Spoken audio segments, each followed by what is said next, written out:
Ay, good morning sa inyo mga kachurba. Dahil dyan, narito na naman ako sa dati kong pwesto. Ito talaga ang normal kong pwesto, simulat sa pool. So, ngayon, nandito ako. So, kagigising ko lang talaga kasi kahapon, nagpasundo ako sa kapatid ko dito, yung nakatira dito. Nagpasundo ako.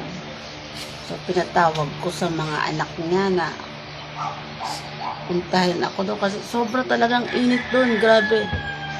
Hindi na talaga kaya ng powers ko. As in, nagbasa na ako nung nagbasa.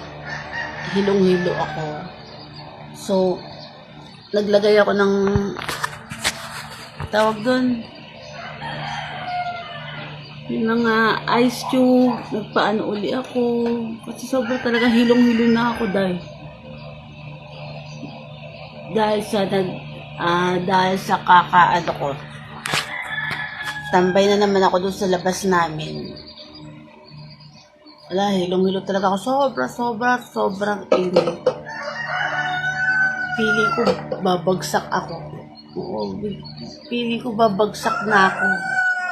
Dumating sa point na, buti na lang, eto nga, si Simon. Pinatawag ko yung nanay niya. Yun.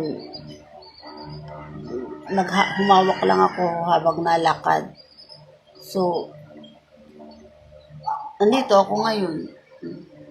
Nakahiga lang ako dahil nakataas ang unan ko. Gusto ko kailangan nakataas.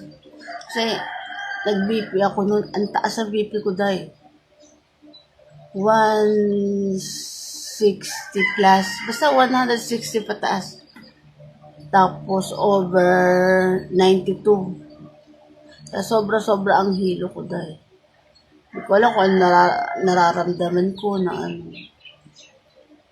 Sa awa naman ng Diyos, ngayong umaga, naging okay ulit ang BP ko. Kaya lang, masakit pa lang ang ulo ko. Masakit lang yung ulo ko, pero yung nag-BP ako, okay naman yung BP ko, normal na. Naging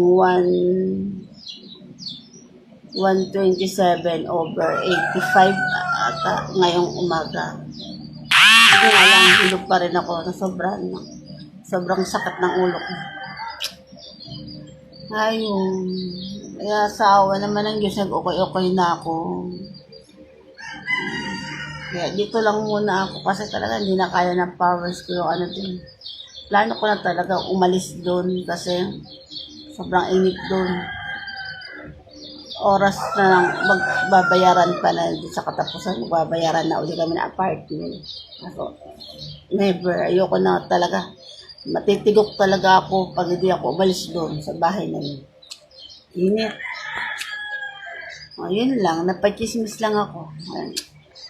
May na nga sa inyo, kagigising ko lang po kasi for the first time. Araw na. Ngayon lang ako gumising ng maaga. Kasi parang talagang nag-relax ako. Kaya yung utak ko sobrang sakit. Pero ngayon, medyo na lang masakit. Basta, kasi nag-BP nga ako. Buti na lang naging normal ulit. Okay, tara, mag-almusal muna ako. Tuloy ako sa pag-chismis sa inyo. Hindi mo na ako masyado na-chismis kasi nga baka sumakit ang ulo ko. At least konti na lang. Okay. Goodbye na nga sa inyo mga kachorba. Nakatago na naman ako sa aking opisina. Bye!